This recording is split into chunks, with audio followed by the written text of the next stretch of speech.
Hello and welcome back to a brand new episode of the DNF1 F1 podcast. I hope that you're doing well. Thank you, as always, for being here as we review another Grand Prix, another sprint weekend as well. We just finished watching the Austrian Grand Prix, and at this point in time, even though we do have some classification of what went down this weekend, we still don't know the final result.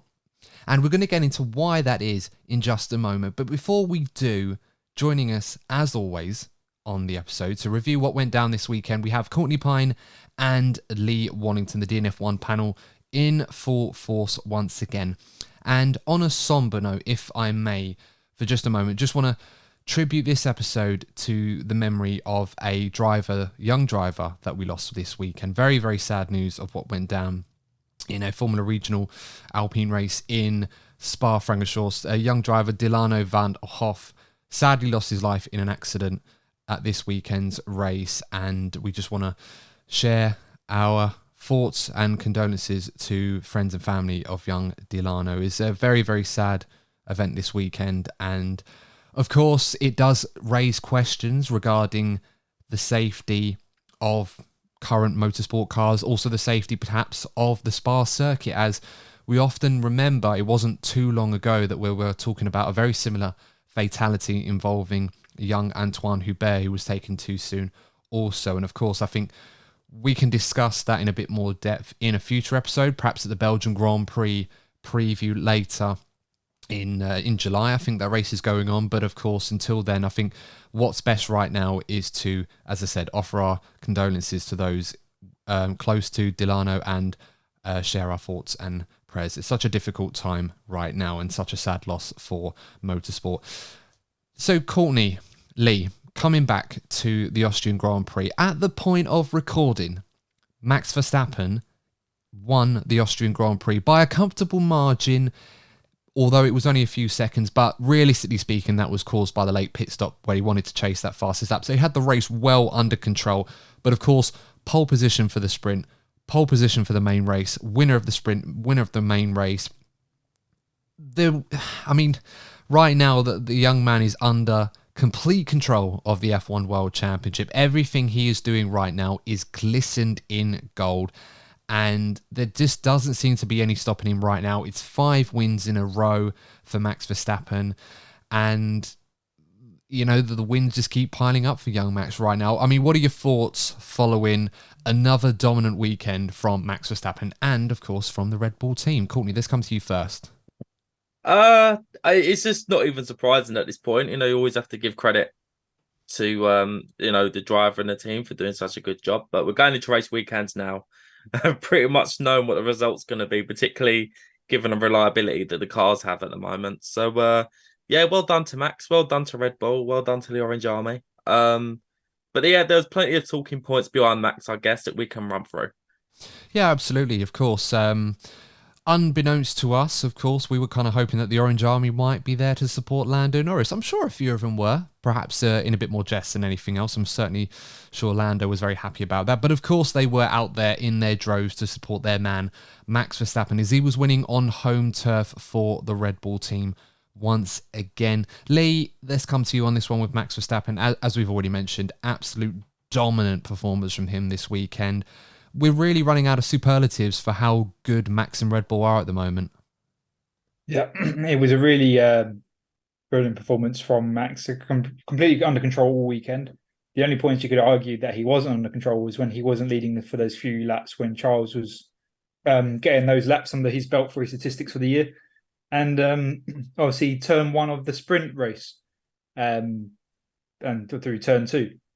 But that was about it. Apart from that, it was plain sailing for him. Yeah, indeed. There was a moment in the sprint race, actually, where it was very, very interesting. Of course, we will sort of dive back and forth between the sprint race and the main race throughout this particular review. And there was a moment where Max and his teammate Sergio Perez, who qualified on the front row, I believe it was, for that race, and they had almost a bit of a coming together. Checo overtook Max at turn 1, and then there was a moment where it looked like Checo had forced Max a little bit wide, and then Max went quite deep into turn 3 it was, as he lost control of the car. the two drivers weren't necessarily happy with each other following that exchange. And of course, that filtered out after the race, where they had a bit of a discussion in front of the cameras. Not that we could hear what was being said, but it doesn't seem right now that the two drivers are completely in harmony with each other in that regard. Yeah, I think with Sergio Perez, look, he's also been frustrated with his form over the last few races. And the guy has a point to prove. We all know that obviously Red Bull are the team to beat. They probably will be for the next couple of years. So that second seat is going to be sought after. So I'm sure Sergio Perez will start feeling the pressure. And he knew he had to make a point this weekend. He knew he had to bounce back. Obviously, qualifying didn't go the way that he wanted it to. So I think any opportunity, we saw obviously in the race as well against Sainz, I think any opportunities to have some argy-bargy, he was there for it. He didn't want to get pushed over by anybody. He didn't want to be submissive because he knows he has to start clawing back the results as soon as possible. Yeah, absolutely. I mean, the way I saw that whole exchange go down between the two, I thought Checo was a little bit naughty to push Max onto the grass, going up the run up the hill. But then at the same time, I can totally understand Checo's frustration with Max diving in at turn 3, especially in difficult conditions because the track was wet, the drivers were on inters. And I know a lot of people were saying, oh, well, you can't be too harsh on Max because he lost control of the car and, it's not much he could do about it. Checo done well to get out of the way. But my argument would be on that one, where I thought Max was a little bit at fault at turn 3, was simply, well, if you lose control of the car, that's just because you've gone in too quickly and the responsibility is of the driver in that car. I mean, if it's something that he couldn't help, then fair enough. But, it's all a bit tit for tat, quite frankly. Nothing was really lost at the end of it. I think both of them kind of handled it as well as they needed to. And you just move on, quite frankly. I don't think you really need to make more of it than it was. But other than that, superlatives all around for Red Bull. Max Verstappen, another victory for them on home turf in front of an effective home crowd, quite frankly. And Checo Perez in the main race, after a good result in the sprint race, finishing P2, consolidating a difficult qualifying performance once again, which we'll touch on just briefly, but managing to recover that and finishing on the podium. Only Charles Leclerc between the two Red Bulls this weekend. So I think for Perez's sake, I think this was a much better weekend when you look at the overall result, rather than trying to pick holes in certain facets, which perhaps wouldn't have pleased Red Bull, depending on what time you would have asked them. Oh yeah, it was definitely a solid weekend from Sergio. All you have to do as a recovery driver is compare Sergio's recovery drive today with Lewis Hamilton's recovery drive in the sprint. Yes, there's less laps, admittedly, but going from 18th to, what was it? He finished 9th. He was at the points. I can't remember where he finished in the sprint. But it's only again 9 positions, where over the course of the race distance, Sergio went from 15th to 3rd. That's a brilliant recovery, yes, in the superior car, but there were quite some nice fights there with George, with Carlos, through the race, and it was just got a nice solid weekend, getting those points under. And after his nasty Friday, where Christian was very displeased with the performance of Sergio, to turn it around in a splendid way and just miss out on the 1-2, which would have been lovely for the Red Bull team. Yeah, it would have been. I mean, I know a lot was said on the commentary about the job that Carlos Sainz had done to prevent Perez from perhaps having a chance at going after Charles Leclerc. But even if that wasn't really an issue, was Perez realistically going to catch Leclerc? Maybe I got my Ferrari hat on, but I feel like Leclerc had enough to cover Perez off, even if he'd have just driven past Sainz at the first attempt and got past him without any trouble. The problem is the DRS efficiency that Red Bull have. It's so powerful that I'm just guessing Ferrari didn't want to risk it, because if you got down to the final lap and you have those, three, you have for the 3 DRS zones, and given how efficient it is, I just think they've got such an advantage. Well, they've got an advantage everywhere, but they've got a particular advantage with the DRS. So I'm just guessing Ferrari just wanted to play it safe, because we all know how easily things could go wrong for Ferrari. So seeing as they were in for a solid result, I guess they wanted to do everything they could to defend it. Yeah, very, very true. And I think in fairness to Ferrari, whilst Red Bull obviously were brilliant in those particular areas and breezed past almost all of the competition that came against them in those battles. Ferrari did seem to do the best job in terms of defending against them. And at the very least, they can probably say, well, we made it harder for them to pass us than anybody else. So you've got to take the small victories where you can. And I think on a day like today, you just got to say to Perez, look, I think P3 was probably the best result they could have hoped for under the circumstances. And it was a great drive. And this will give him so much more confidence going into races going forward. I think there's been a lot of pressure on Sergio Perez. For the fourth time in a row in a main race, Sergio Perez has failed to get into Q3. And of course, on this occasion, similar to what we saw last season, although things went down a little bit differently in terms of the timing of these penalties that Perez got compared to last season. But I think it was 2 or 3 lap times that were deleted. And Christian Horner, you could see, was being interviewed afterwards following this. He wasn't happy about this. They mentioned that Checo was a bit ill. And I think Christian said something like, well, he wasn't 3 deleted lap times ill or anything like that, saying, look, he should have put 1 in to get through. He had the pace to be on the front row alongside his teammates. So overall, the fact that he's been able to recover those poor performances in quali, get P2 in the sprint, P3 in the main race, I think Red Bull can be pretty happy with how his recovery went today, on top of what Max was doing, of course. You know, Max was in a league of his own, as we've already mentioned. And Red Bull can certainly hope that Checo will continue this form going into the rest of the season. Oh yeah, definitely. We've talked about in previous episodes about Sergio needed to stop the slide where he had that knocking confidence, or where Max had thrashed him, and he's completely taken out the title championship. So having this solid race weekend means he's now got a platform to build up his confidence and maybe even fight Max for a win or two over the rest of the season. Yeah, absolutely. A quick one on Max before we move on to another topic. I mean, there's so much to talk about his performance this weekend. I really enjoyed some of the overtaking that he did have to do. Very clever use of the DRS zones. Something as well that Perez probably needed to make better use of when he was fighting Carlos Sainz in particular. Of course, those that would have seen on the replay, that would have been quite interesting to watch. But with Max, there was discussion on the radio before the end of the race. Max had a 20-plus second advantage over Charles Leclerc, very much in cruise control, just bringing it home. He wanted the fastest lap. He asked Red Bull, can we make a pit stop to go for the fastest lap, put some fresh soft tyres on? Red Bull were quite reluctant to do that. Now, Perez had the fastest lap at the time, but Red Bull, as they have been this season, have been repeatedly warning Max and urging caution about trying to risk a race victory just to get that extra point. And in a way, I love this about Max Verstappen. You know, every point counts to him, even if he's like a million points ahead of everyone. He just wants to win every single point he can get. And Max effectively made the decision to make the pit stop very late into the race, which gave him 1 clean lap on the soft tyres. That creates a risky scenario where Red Bull are under pressure, unnecessary pressure, mind you, to make sure that pit stop goes right. And we've seen in the past sometimes that when the team aren't quite ready to do something like that, things can go wrong. It might be a slow pit stop, which causes him to lose position. A tyre might not be attached properly, or there might be other things.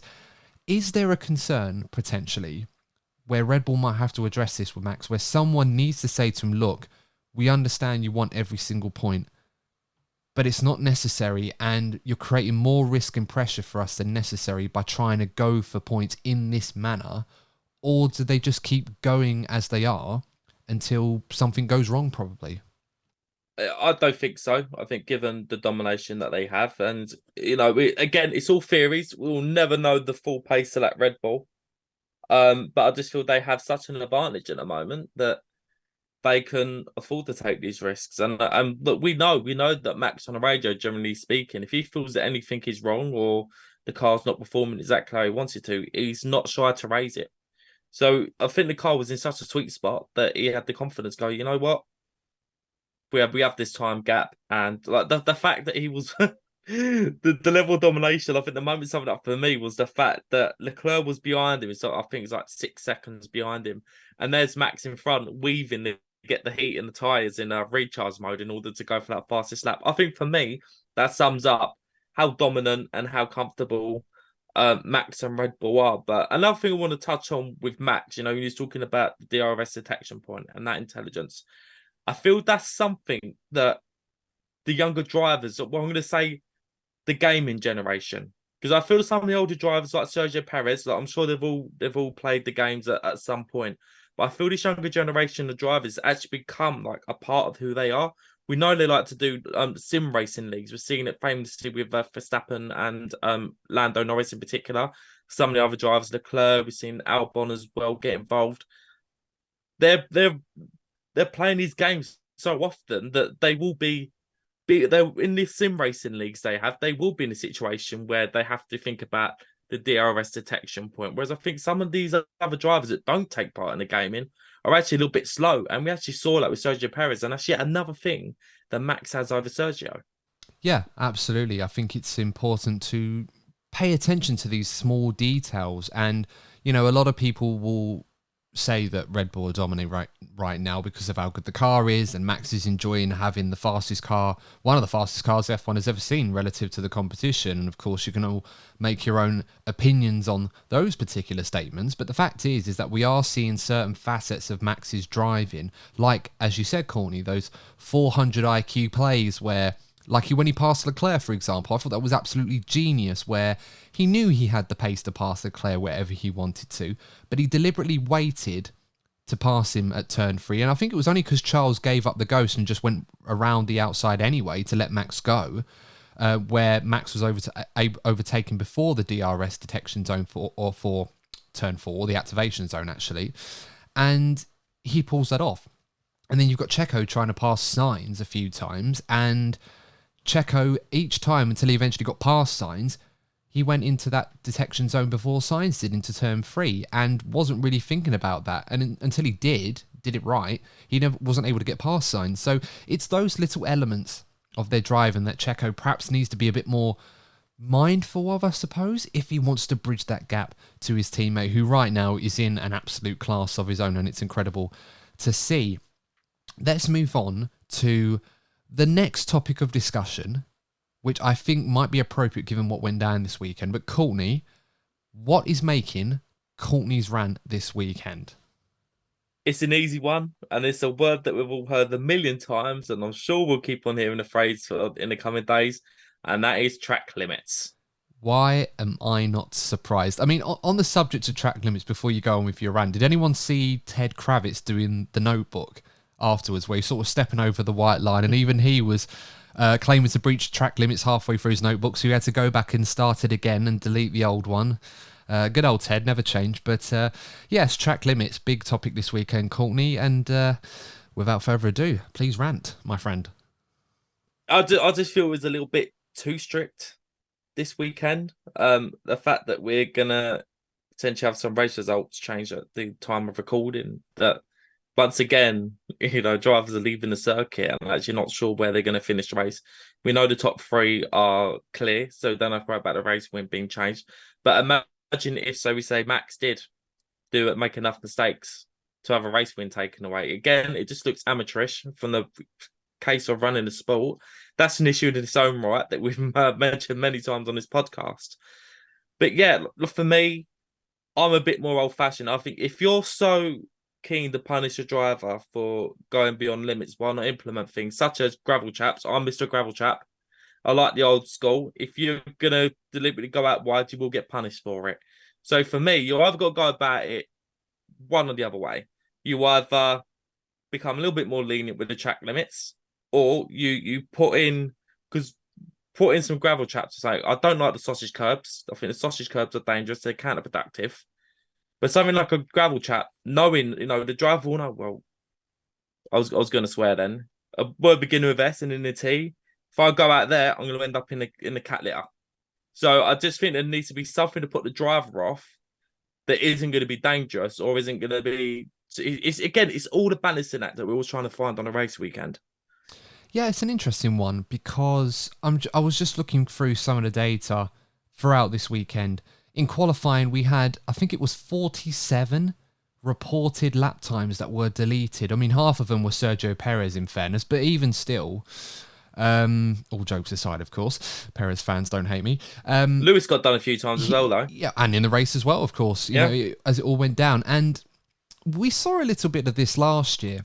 And I mentioned Perez, albeit jokingly, last season, if we all remember, he'd gotten through to Q3 on a lap that eventually would have been deleted because he breached track limits, and the FIA and all the stewards at the time didn't pick up on this until the replay showed that. He ended up getting a grid penalty, but I can't remember who it was. It might have been George Russell that missed out on going to Q3, someone like that. I might be wrong. I know the Mercs crashed out in those sessions for different reasons, but I know somebody missed out on going through to Q3 as a result of that. And, you know, it puts a lot of pressure on the stewards to get this right. And the topic of track limits was being brought up all weekend long. And it kind of makes you think about your perception on track limits. And for me, I'm very old school in this regard, in that the track is basically, or the limits are dictated by the white lines, not necessarily the curbs. The FIA in the past, depending on what circuit we go to, have different variations on what they consider track limits to be.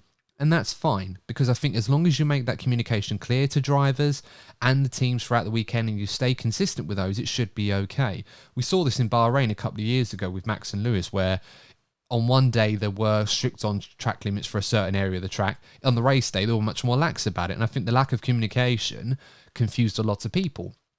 But in this case, they were quite clear and concise on what they deemed as track limits. Basically, the white lines at certain parts of the circuit, mostly not turns 9 and 10 at the end of the lap. And this is where we got all of the controversy from. And in the race, we saw so many instances of track limits being breached, so many penalties, so many warnings, so many black and white flags. It almost felt more impressive to see which drivers weren't going to finish the race with any penalties. And also there would be plenty of reward in that. So it's a little bit strange. I know they asked the drivers as well, not to go on too long about this particular point, but they asked for feedback on the drivers on what their thoughts on track limits. I know they asked Charles Leclerc and Max Verstappen about this, and Max, I think he went and said at one point throughout this weekend that the line should be wider at the Red Bull Ring to solve its ongoing track limits issue. Charles Leclerc suggests returning to the old curb rules, where the curb on the outside is where the track limit is and not the white line. So, I mean, what are you guys' thoughts on this? Lee, let's hear from you on this one on track limits. What did you make of the track limits controversy this weekend, and where do you stand on track limits? Where should the line be, so to speak? So for me, I was quite happy that they enforced it. I've always been in the opinion that the white lines should be the track limits. I wasn't a fan of, in the past, with the curbs being considered track limits. I didn't understand why they chose that as a rule when the rules were clearly the white line. So I'm quite happy that they've enforced it. But it does make the sport look silly that they've had so many drivers getting penalties and lap times deleted throughout the weekend. So there obviously needs to be a balance.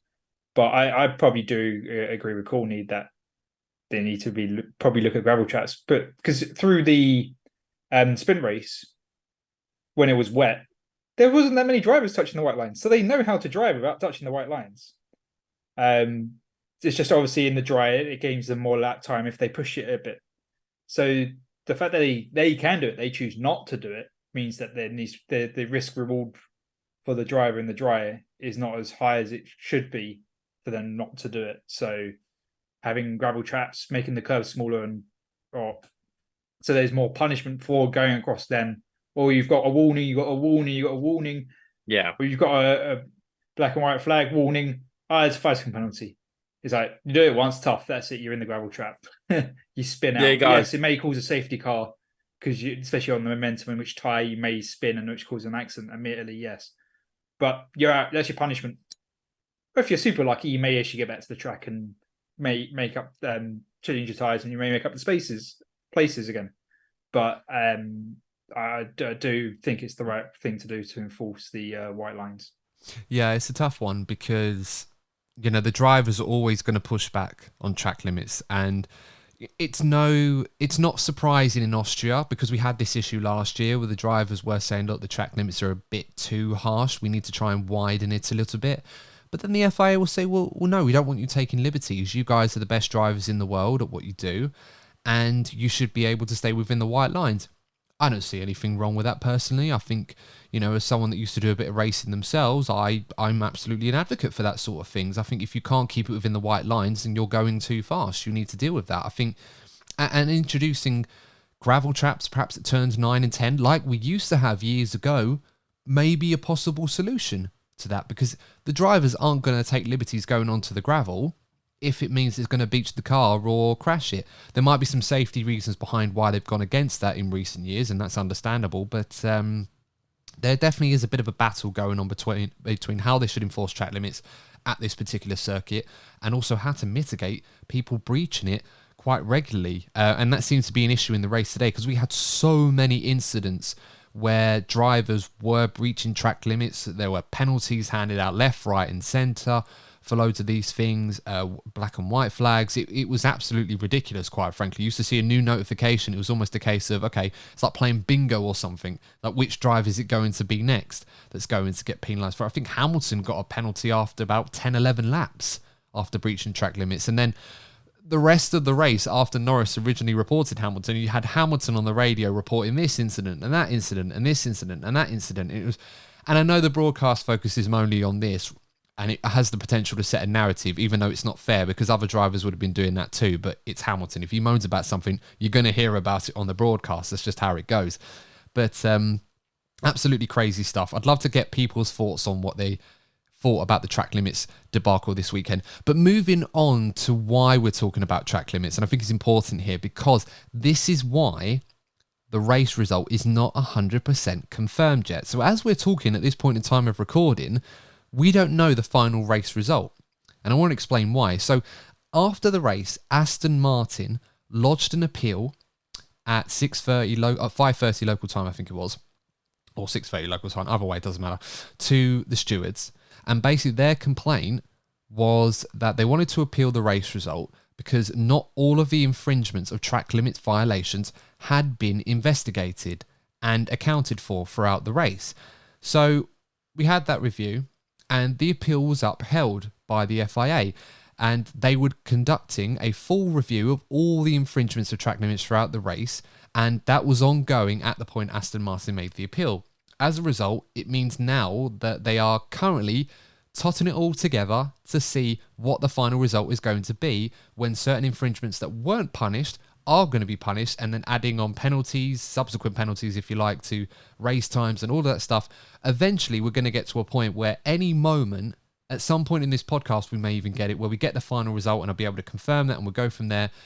They're going to try and put that through. I think Chris Medland, the F1 journalist, said it best on social media. I'm just going to read these tweets just to outline what's going on right now. So the FIA says there were 1,200 times, it's crazy, given this like a 60-odd lap race, 1,200 times that they had to look at potential track limit infringements, and prior to the submission of a protest against the result, we had already begun a full review of the track limits infringements, which is currently ongoing. The results will be updated once the review of those which were not able to be reviewed during the race is complete. The FIA also recommends gravel traps are installed on the exit of turn 9 and 10, so kind of similar to what we were talking about earlier. Now, the protest was upheld. The FIA have already said they're reviewing the incidents and will update on the result. And this was also put forward by David Croft, the Sky F1 commentator as well. So at the moment, guys, we don't know what the full result is at this point in time. Hopefully we'll get confirmation of it soon. What we can say, however, according to F1 journalist Scott Mitchell at the race, and I think a few other journalists have mentioned this as well, the top three finishers, Verstappen, Leclerc and Perez, remain unaffected at this point in time. And that's important because Perez was one warning away from getting a 5-second time penalty, which would have demoted him off the podium. So it's very important that they may have confirmed right now that those three are safe. Everyone down after that will have to wait and see. But, I mean, there we are, guys. I don't know if you were able to bear with me whilst I explained all of that, but I had the word farce and accountancy, not racing, ringing through my head as I was reading and going through all of that. I mean, Courtney Lee, I need you to weigh in here because I feel like I'm getting a bit tired of the sound of my own voice right now going through all this. Please, weigh in. I think it was clever for Aston Martin to lodge the appeal in the first place, given that Fernando Alonso was probably one of the best behaved drivers in that sense. I think they put it. I think I've been Tad Kravitz again in the commentary saying, you know, how sort of like how wily Fernando Alonso is as a driver. We all know this. So in the midst of all this chaos, Fernando Alonso and Aston Martin could well be one of the teams that could benefit and gain a few points from this.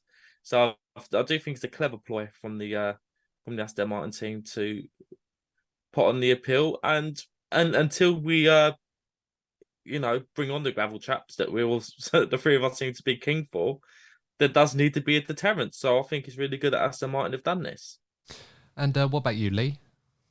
Yeah, well, and all teams look to make an advantage. And obviously, the Aston Martin wouldn't be appealing if they didn't feel they'll gain an advantage from the result if all penalties and infringements were applied.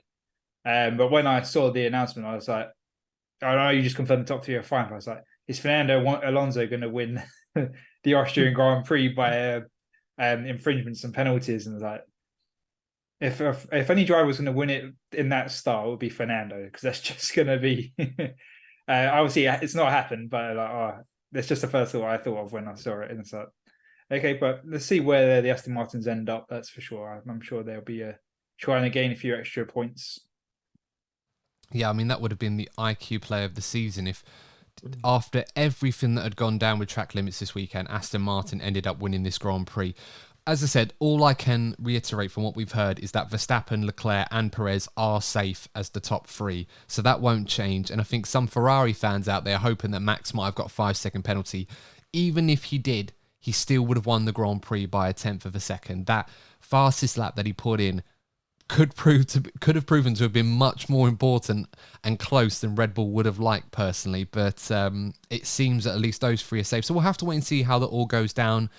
In total, I think F1 subreddit on Twitter, from what I saw from what they put down, a total of 61 warnings were given in the race that we know of. There could be plenty more after this. 11 black and white flags, 8 penalties in one absolutely crazy race. So the track limits debate definitely requires some form of resolution going forward. We may get a system next season at Austria, because they've just renewed the race for at least until 2030, from what I've heard. I think they put it out this morning.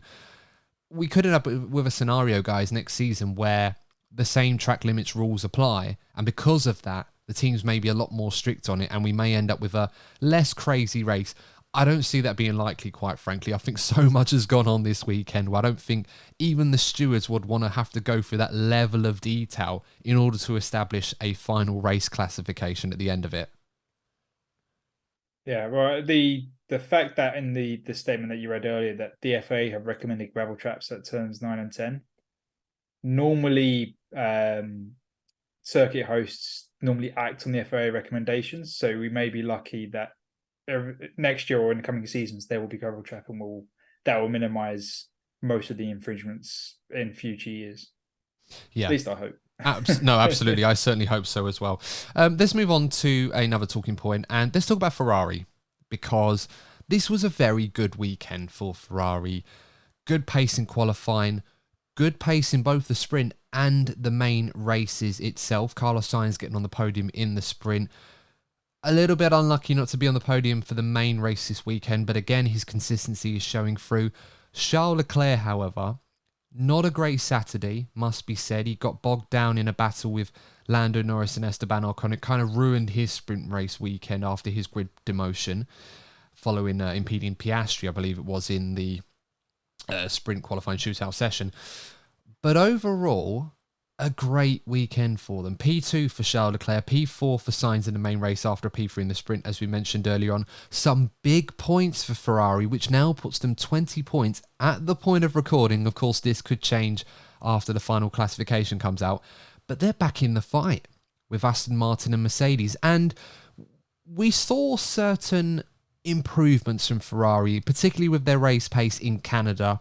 And I'm sure a lot of people probably put the right caveats out saying, look, this was a track that would have suited Ferrari. The strategy came to their hands as well, and the way that race played out. We'll wait and see how they cope at another circuit. Fast forward to Austria.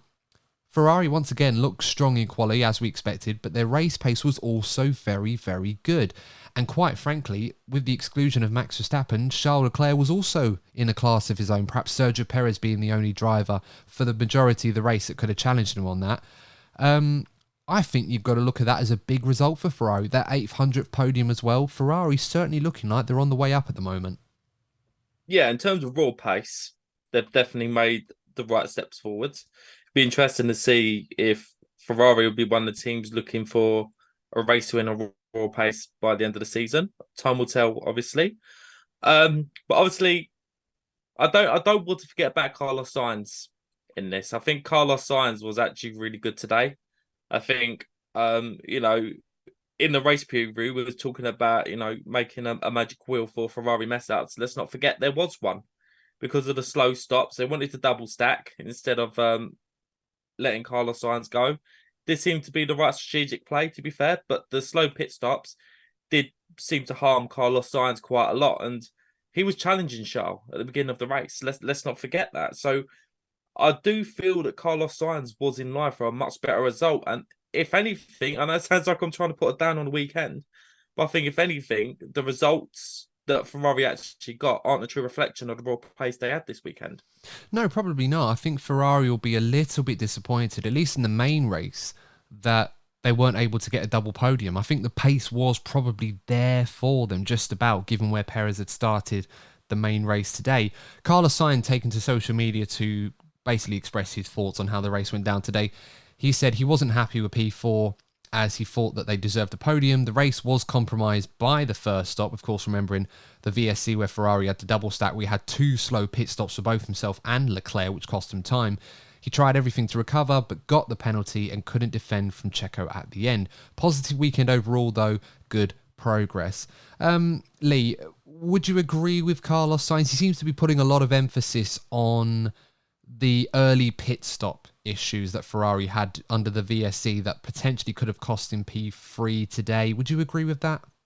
I would agree. I agree with what Carlos said, and I would agree with what Courtney said, that it's not a true reflection. I did say Ferrari would be a surprise this weekend, and obviously they were.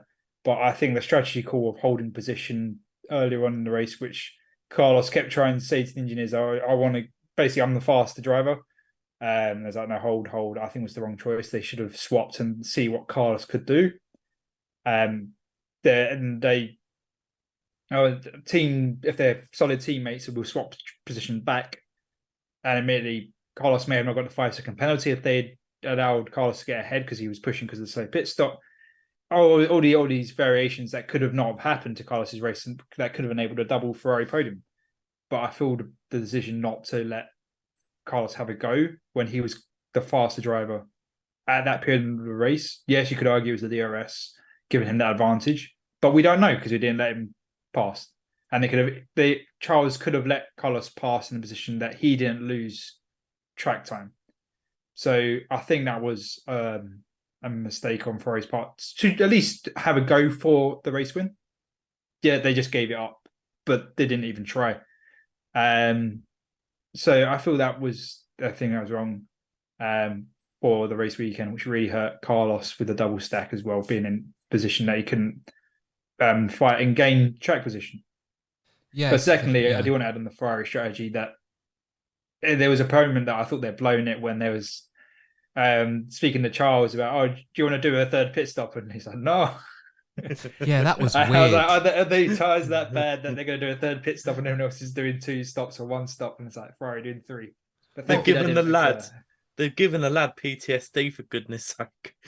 I mean, that was a weird one because we were talking about Ferrari making apparent gains on their tyre wear issues. And, based on what we saw in Canada and what we saw this weekend in Austria, there is an argument to be made that Ferrari, at the very least, have made significant improvements on their tyre wear issues, because that was a problem that held them back against Aston Martin and Mercedes. And as I said, if Ferrari had qualified much more representative in Canada to where their pace was, there's an argument to be made there that they could have been on the podium at that race as well. So I think we'll see at Silverstone where Ferrari really are on these tyres and how they're handling tyre wear and their race pace, how that holds up, because Austria and Canada, with respect, were two tracks I expected Ferrari to be pretty decent at for different reasons. Ferrari impressed me a lot more, I think, in Austria, how they handled their race pace over the longevity of the stint compared to Canada. But at the same time, they were tracks where the softer compounds of tyres, which are more favourable to Ferrari compared to the harder ones, were being used. Silverstone, we're going to be going to the harder compounds, similar to what we saw at Barcelona. So I think if Ferrari is strong there, then I definitely think there's a lot of confidence that Ferrari could be in this fight for P2 in the Constructors' Championship. As I said, they're not too far away at this point in time. 20 points. Another weekend or two like today, they're right in it again. So good signs for Ferrari. On the pit stop, yes, they were slow stops for Ferrari, both the VSC stops. I'm going to defend them on this one because a lot of people were saying on social media Ferrari missed their opportunity to pit them under the VSC and it would have cost them. We saw the replay when Leclerc got the notification of a VSC. He literally was passing the white line, so he couldn't rejoin that. So he wouldn't have been allowed to. He would have been penalised for doing that anyway. And Carlos Sainz was, what was he, like less than a second behind him. So he wouldn't have been able to react either. So I don't think you can blame Ferrari for that. I think some people were saying perhaps Ferrari should have stayed out like Red Bull did. I think when you weigh it all up, I don't think that would have made a difference to the result today. I think if we're being uber critical of Sainz here, whilst I understand his frustration and the strategy with whether he could have been ahead of Leclerc or not, I mean, as I said, I'm not going to go into that because we're going to be here all day talking about that. But I think the fact that he made that mistake, which cost him a podium today by getting that penalty, I think he has to focus on that because, look, perhaps Perez may have got him anyway, but the classification right now says that he finished less than 5 seconds behind Checo. So you take 5 seconds off his race time, minus the extra stuff he would have had in the pits anyway for losing that extra time, he probably would have finished P3 today. So it's a tough one for Sainz. I sympathise, but I think we have to look at the positives. Ferrari looking very good. Leclerc had a good day today. Sainz had a good weekend, overall, things considered. So, yeah, on the up. More upgrades coming for Ferrari too, as we saw this weekend. So, they're definitely looking pretty handy. I want to move the conversation on to, as of right now, the driver of the day, Lando Norris. What a weekend for him. Qualifying, he was superb this weekend. Top 4 starts in both races today and also the sprint race yesterday where he started P3. Unlucky in the sprint race, the way the start panned out for him. It got bogged down quite a long way. Almost happened to him again today, but he recovered it well. Had a great battle where he bested Sir Lewis Hamilton today, it must be said, in a McLaren that's had its own upgrades. Hopefully for McLaren, this isn't just one of those one-off races where Norris is excellent at Austria. And he is, really. I think it's like the 5th time he's finished in the top 5 or something crazy like that. So, yeah, what do we make of Norris this weekend and McLaren? Is this a sign that McLaren could be back in the front of the midfield fight, or at the very least, maybe fighting the big boys again? Yeah, with Lando, fantastic performance, but we almost expect it from him. I think he's been one of the most consistent drivers out of, shall we say, the big hitters so far this season. It is the upgrades are certainly encouraging. Obviously, they weren't on Oscar Piastri's car, so it'd be interesting to see how Oscar improves next weekend with the upgrades. We all know that Lando will be getting the best out of the car, which is why I always put Lando on my expected performers in our race previews. But I am still of the opinion, I don't want to put it down on McLaren, but I'm still of the opinion that Lando should now be seeking a move to a top team if it becomes available to him, because as of now, I feel that Lando's currently been wasted in the current position that he's in. He can dice with pretty much any driver on the grid, so I want to be seeing the guy regularly challenging for podiums and race wins, because he certainly has the ability to do so. Yeah, he seems to be impressing more and more people every single week right now. And often we throw the caveat out that, look, Lando's in a dreadful car right now. So, you know, you have to give him credit where credit's due. As I said, this weekend, the upgrades that went on that McLaren, I think it was just his McLaren that got the upgrades. I don't think Piastri got those upgrades either. So, I mean, if they do the job for Lando, I'm sure Piastri will be looking forward to getting a hold of a car like that once those upgrades are available to him. But Lee, it does feel right now with Lando Norris that it almost seems criminal that he's not in a much more competitive car compared to those around him, because I feel like we are missing out on an opportunity to see what this young lad can really do. Hopefully it's just inevitable at this point. I definitely think it's inevitable. I think he's displayed enough talent and brilliance to deserve a space at the top team. If that's McLaren getting up there themselves, obviously, which would be Zach Brown's preference, or he jumped ship to another team, be it Red Bull, Mercedes, or Ferrari. So wait and see, but he definitely deserves to be up there. He's warrants to be fighting for race wins and championships, and love to see the day that does happen. But it is inevitable that he will get there, be it if it's next year or be it if it's in 3 years, I choose to say. But it's coming. Lando will be up the top. But I do want to say the upgrades, it's obviously he's in a lot happier space in the performance of the car. He always does well around Austria. But I think right now, McLaren, or especially Lando Norris, has jumped the fence for Alpine land, and he's riding around on Alpine's rides, going, "Oh, this is fun. I like being in Alpine land. I want to get into Ferrari land." I mean, metaphorically in performance, not saying about obviously driving on the team. That's just my metaphor that I've been using for the season. Well, you never know. Stranger things have happened in Formula One, but certainly a driver right now who continues to impress. I don't think there's much more we can say on Lando Norris except get that boy in a proper car. With all due respect to McLaren, hopefully they can perhaps propel him up at the moment, but certainly exciting to see right now. Let's move on to Mercedes. Now, we knew, like Canada, Mercedes was going to be a little bit, they're going to have a hard time to find their form and pace in Austria, despite the fact that certain elements of the Canadian Grand Prix and what we saw at the Spanish Grand Prix, which suggested that Mercedes may have found a way to prepare themselves to the front of the chasing pack. As we feared, it was another difficult weekend for them. George Russell, for whatever reason, just didn't seem to be anywhere fast this weekend. He was just struggling always up.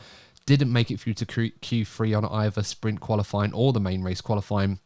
Hamilton in the race, as I said, breached track limits after about 10-12 laps. Most of the communication we saw heard from Hamilton afterwards was complaining about this driver breaching track limits and this driver breaching track limits, which, to be fair, everybody was doing because Lando was doing it with him earlier in the race. In fact, McLaren instructed him to make sure that the stewards were aware of what was going on.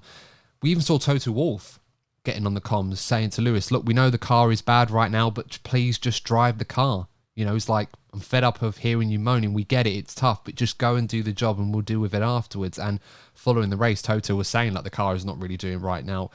So, what can we make from this weekend from Mercedes? Is it a sign that perhaps their advantage that they had was short-lived, or is this just another one of those circuits where Mercedes struggled and we just have to move on for the next one? Just think a lot of it comes down to upgrade strategy. We know, like we've already mentioned about Ferrari, they've made some strong upgrades that have benefited the car. I think Charles Leclerc said himself they've actually brought some upgrades forward. So obviously they were happy with the testing and research they were doing behind the scenes. So they brought some of these updates forward. Aston Martin, another team that have made some slight improvements to their car, and we know how close it is between these three teams. So there will be swings from track to track. But I feel these big upgrades, that there's a lot of talk. This could well be the B-spec car that they've been talking about since pre-season.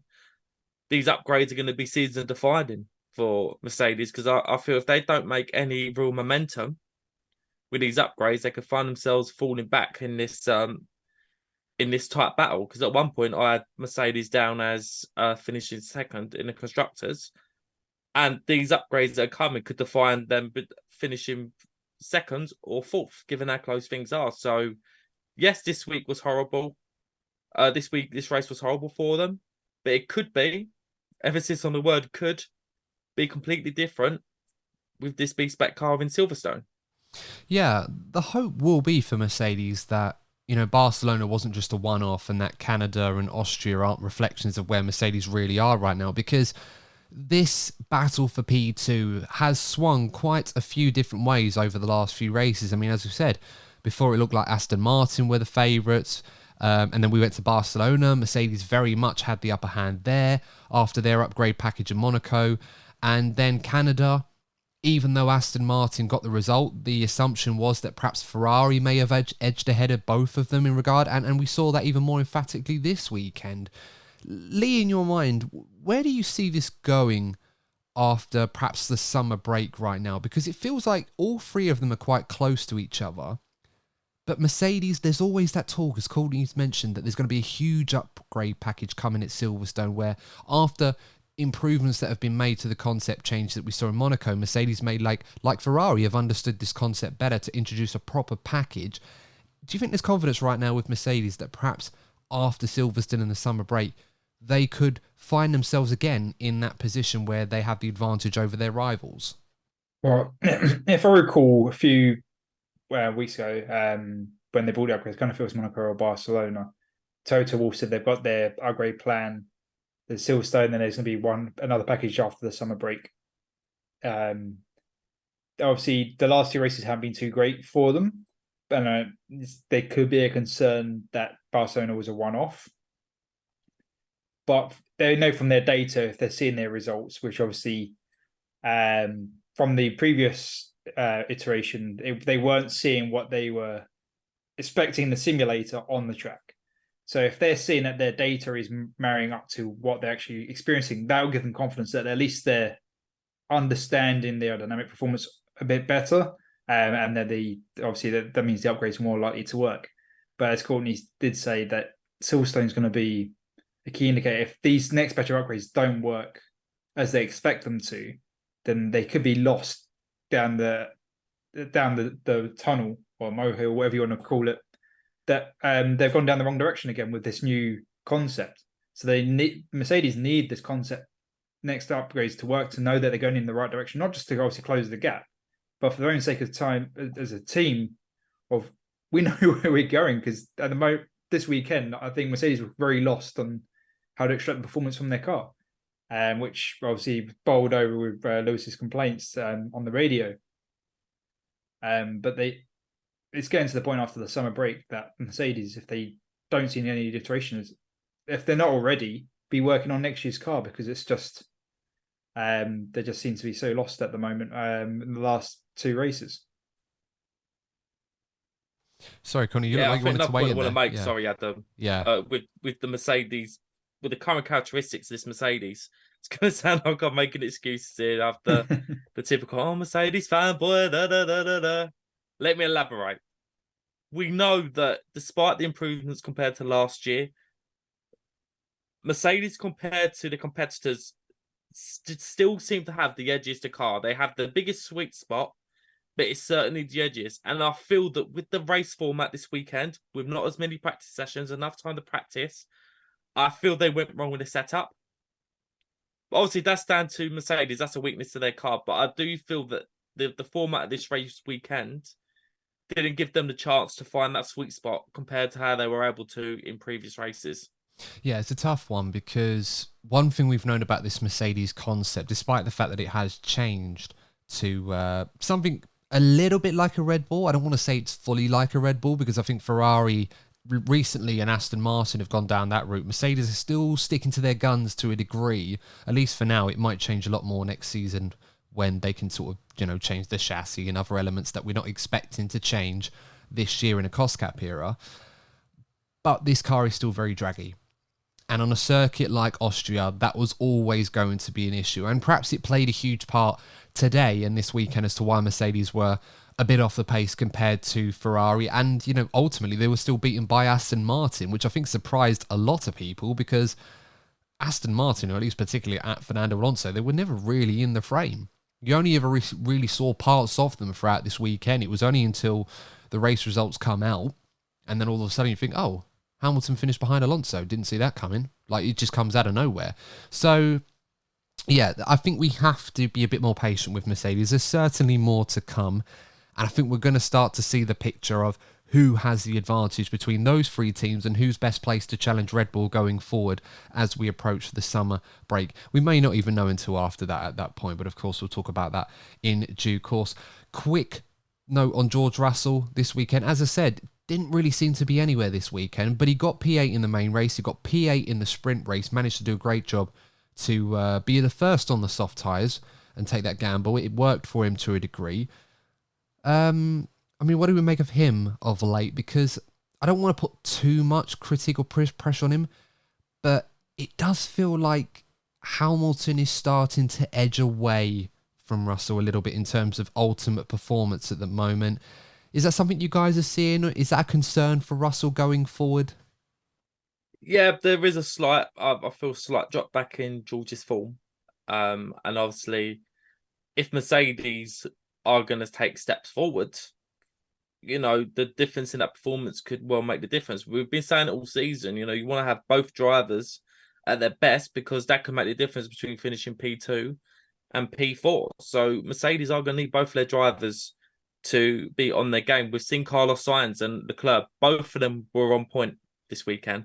Yes, the car was behaving better, but this weekend, Ferrari had the advantage over both their competitors, not only on raw pace, but the fact that both of their drivers were getting the best out of their package. Yeah. Yeah, I do agree with Courtney. But George has definitely not been keeping pace with Lewis as of late. Either Lewis has obviously found that sweet spot that George hasn't, or it's just we know how formidable Lewis can be. Maybe it's just Lewis has found that next step that we know he can do within obviously the performance of the car. One thing I do want to add about George's performance is that in this sprint, he must have intercepted our WhatsApp chat because I said about someone needs to pit on the softs and George comes and pits on the softs. So he must have seen my message and I got my strategy. Obviously, I jest. He didn't do that, but it was perfect timing. So you got to give it half because he did make that call. And it did work out for him. I mean, it did because you had the top 7 were all on inters and they stayed out on those inters, and ultimately that was probably the better way to go. It disappointed me a little bit as a Ferrari fan because I felt there was scope to put Charles and take a gamble on that when he was stuck in that battle with Ocon and Norris, and the colder conditions just didn't really suit the Ferrari at all. So I thought, you know what, might have been worth a gamble. And I think if he'd have done what George Russell did, might have seen Leclerc get like P5 or P4 in the sprint race, and Ferrari might have had even more points. So yeah, we gotta congratulate George on that. I think it was a bold move. He was pretty much completely nowhere in the midfield in that sprint race. I think we saw that with a lot of people when they got into a DRS train. Hamilton was in that position a lot throughout that race as well. So I think you did a good job there. But it is something I think Mercedes and Russell might want to keep an eye on right now, because it's easy for us to say Hamilton's edging away from Russell at the moment. He's found his form and Russell seems washed. Obviously, that's not true because we're talking about Hamilton here. Like when Hamilton's performing really, really well and you're not performing as good as he is, relatively speaking, that doesn't mean that you're rubbish. That just means you're doing well, but he's excelling.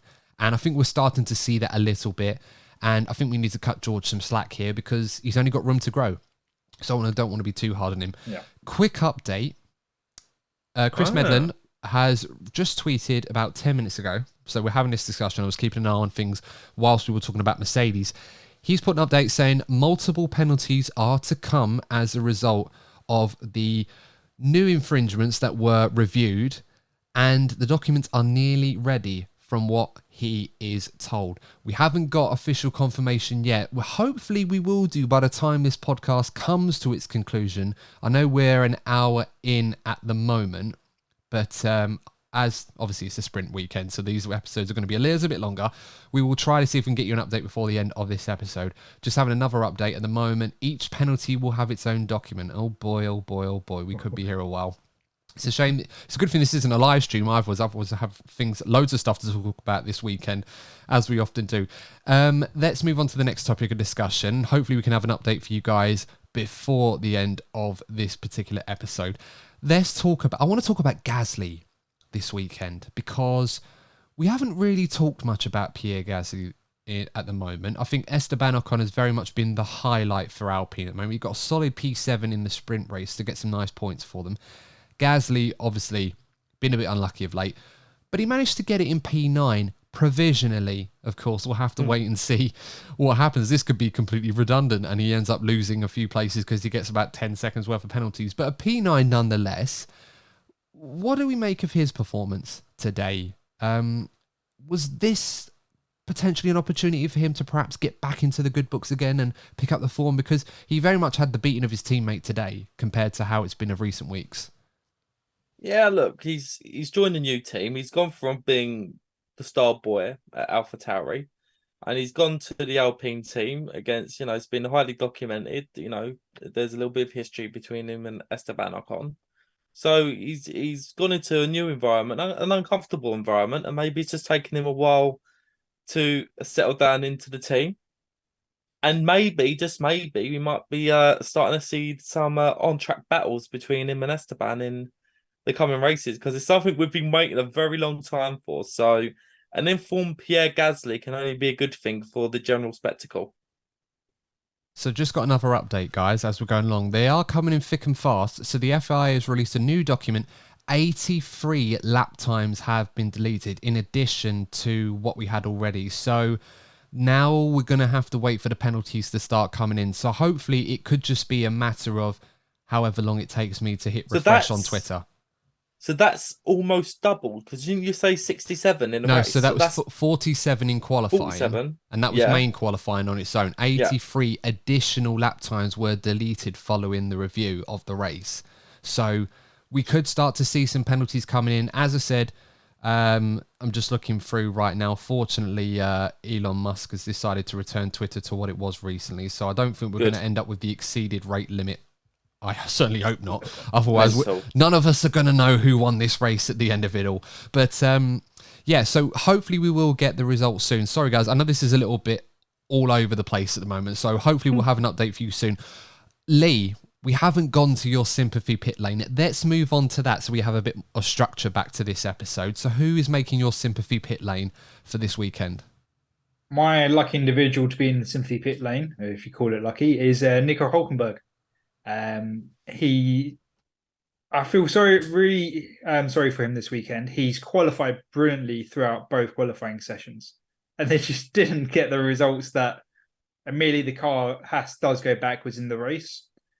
But the performance that seemed to potentially be, or not performance, the result that could have been on the table disappeared. Start off with sprint race.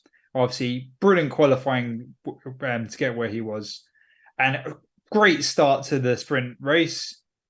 And I was like, is this going to be it? Is he going to break Nico Hülkenberg's podium duck? Right, sprint podium. It's a podium. Call it half a podium, whatever. It's still a statistical podium. Nico Hülkenberg can finally lose that record. And unfortunately, he just went backwards as the track dried up. Then the tyres overheated, and that was it. The hope of 10 laps, complete dash, and that could be the last time Nico could be potentially for a podium. Don't know, obviously hope not. But obviously I just really want him to get a podium. And in the race today, he obviously only got 12, 13 laps before he pulled over and retired. Obviously not in the fight for the podium, but still a great place where he qualified. Just obviously didn't finish the race, but as I said, he would have gone backwards anyway. But just very sorry for the guy when it's so close and just delivering such brilliant qualifying results at the moment. Nico is probably really outdriving the performance of that car at the moment, and you've got to give your hat off to that. And just it hurts when you go any driver, you're going to go backwards, and just has complete sympathy this weekend. Yeah, it very much reminds me of what we used to see Jarno Trulli do. And do you guys remember, on a bit of an anecdote here, do you remember that time when I think it was AMS or whoever it was that was doing it, released the statistics for the top 10 best F1 qualifiers of all time? And Jarno Trulli was second behind Sir Lewis Hamilton. And everyone was like, how on earth was Jarno Trulli up there in Peter? And historically speaking, for those of you that don't remember Jarno Trulli, the only thing you needed to take away from his career was the fact that he was a brilliant qualifier, but he just somehow was not able to translate that into a race pace. It's a bit like Ferrari at the moment. They're great over one lap. Or I suppose Haas actually is probably appropriate given we're talking about Hülkenberg. Brilliant over one lap, but their current ailments just don't allow them to continue that over the race right now. And I think we're seeing that with Hülkenberg at the moment. You know, in a Haas car that is good over one lap, when all the conditions are at their best, the soft tyres on low fuel, that Haas is absolutely rapid, especially in Hülkenberg's hands. And we saw that this weekend, qualified P4 in the sprint race. He ended up 6th overall in that race in difficult conditions, mind you. He was second at one point, and a lot of us are thinking, if Max retires here and Hülkenberg wins or gets a top 3, does that count as a podium? I think that was even being touted around this weekend. And then, of course, he qualified 8th, for the main race itself. So another great qualifying performance from Hulkenberg. And unfortunately, because of reliability issues, he wasn't able to, consolidate that. I mean, it would have been a very difficult task for him to do that in that car over a full race distance in dry conditions. But I think up to a point, other than Verstappen, he was the driver of the weekend right now. And his performance of late, you got to keep an eye on that right now. Hulkenberg is doing some really good things in the Haas, arguably the same way Magnussen was when he came into the team last year. So some food for thought there for the Haas team at the moment. Yeah, so obviously, Lee, you're absolutely right. It must be really frustrating just to find yourself falling back down the grid. But from the Haas perspective, they've been proven absolutely right as to why they brought Hulkenberg back. Should I say Hulkenberg? I remember that being said a few times in the past. To F1, because we all know that he is Mr. Reliable. He gets the results when they become available. And for a team like Haas, that is perfect. And we're seeing him do that. We see with Kevin Magnussen, he does the job. And it looks like you got some news, Adam. I do have some news. Courtney, sorry, I'm going to have to interrupt you. So, the final document has been put out, guys, and we're reacting to this live right now. So, I'm going to start off with the extra penalties that have been given for track limits infringements has just been released, right? The following drivers have got penalties, and I'm going to read out what penalties they received in addition to what they already had. So, these aren't including what they already suffered. This is an increase of what they have. So, Carlos Sainz, 10 seconds for the infringements that have just been released. Hamilton, 10 seconds. Gasly, 10 seconds. Albon, 10 seconds. Ocon, 30 seconds. Sargent, 10 seconds. De Vries, 15 seconds. Tsunoda, 5 seconds. Now, I don't know about you guys, but it looked to me like Esteban Ocon was driving on a different circuit this weekend to get 30 seconds. I mean, that's phenomenal. That deserves an award in its own right. Do we have a prediction category for that? Probably should. So that promotes Lando to P4. So here's the final finishing order for the top 10. Right, I'm not going to go through the whole grid, just the top 10. Verstappen, as we know, win. Leclerc, Perez, second and third. Of course, none of them got penalised. P4, Norris. P5, Alonso. P6, Sainz. P7, Russell. So that argument we made about Russell being washed, completely irrelevant now, so forget us. Hamilton, 8th. Stroll, 9th. Gasly, 10th. So Aston Martin, by putting that appeal, have managed to get themselves a few extra points. And of course, Ferrari have lost some constructors' points as well because Sainz Mercedes have, I think. No, they're just swapped. They've just swapped the two Mercedes. So the only simple maths, Colt. Come on. Yeah, exactly. It's a big gain. It's a gain for Aston Martin. It's a loss for Ferrari. It's a gain for McLaren, and a loss for Alpine as well. I think Alpine lost a point with Gasly. So there we have it.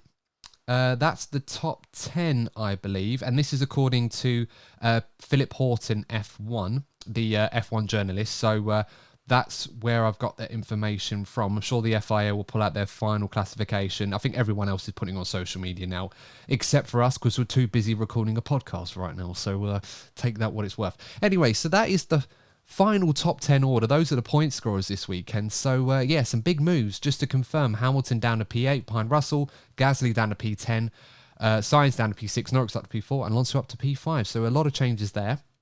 I don't think that really changes much of the discussion we were talking about, quite frankly. If anything, it adds on to the good things we were saying about Lando Norris. What a fantastic performance from Lando Norris to get a P4 on a circuit where Red Bull are in a league of their own. Ferrari have taken a step forward. So for Lando to be there in P4, right in the mix, it just solidifies what we've been saying. The lad needs to be driving for a race-winning team very soon. Yeah, absolutely. I mean, on top of being really, really quick and good with his overtaking, he's very good at keeping it between the white lines as well. So, fair play to him. Lee, any shocks and surprises from that list? Not overly. I said Aston Martin will make some point increases, so that was obviously coming. Obviously, Carlos suffered again, but that could, as you said earlier, that could be argued that he shouldn't have got the time penalty in the first time, but you could also put it back to the delay pit stop, made him overdrive, and it's is what it is. But I do look forward to seeing Lando's performances in the next weekend in Silverstone. You're probably getting ahead of yourself, but I wonder if McLaren are building up momentum to enter the best of the rest category. But and join the fight for P2. Lando can definitely make himself a nuisance in that category. Well, they're probably a bit far He away could play for a part, that. I mean, they're probably a bit far away for the constructors of P2. I mean, P5 is certainly on the cards right now. I don't think Alpine is a million miles away, but it will be interesting to see how it goes down. I think McLaren was saying on the social media that there will be more upgrades to come at the British Grand Prix. So we will get a very good indication as to where the pecking order is heading after the British Grand Prix. We often get this at that particular venue where a lot of teams bring their B-spec car, as you mentioned already, Courtney, before.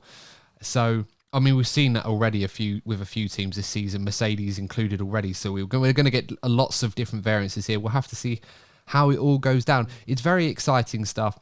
In a way, I know some people are probably a little bit disappointed to hear that Red Bull didn't get any penalties, but I'm kind of glad Max didn't get a penalty or anything like that, because I probably would have fell out I'd have fell out my chair if Charles Leclerc ended up taking the win of this Grand Prix. Imagine that, but it wouldn't have been right for. It doesn't matter who it is, course. regardless of your personal feelings. I just don't like the idea of a driver leaving a race thinking he's won. They've done the whole trophy ceremony, and they find that in like the airport or whatever. That actually, no, you haven't won. Give us that trophy. We've said it many times about the FIA. Even though we like the drama side to it all, it's given us like something to add to the podcast. But for the drivers themselves, it's not fair that they leave a race thinking they're finished somewhere just for it to be changed.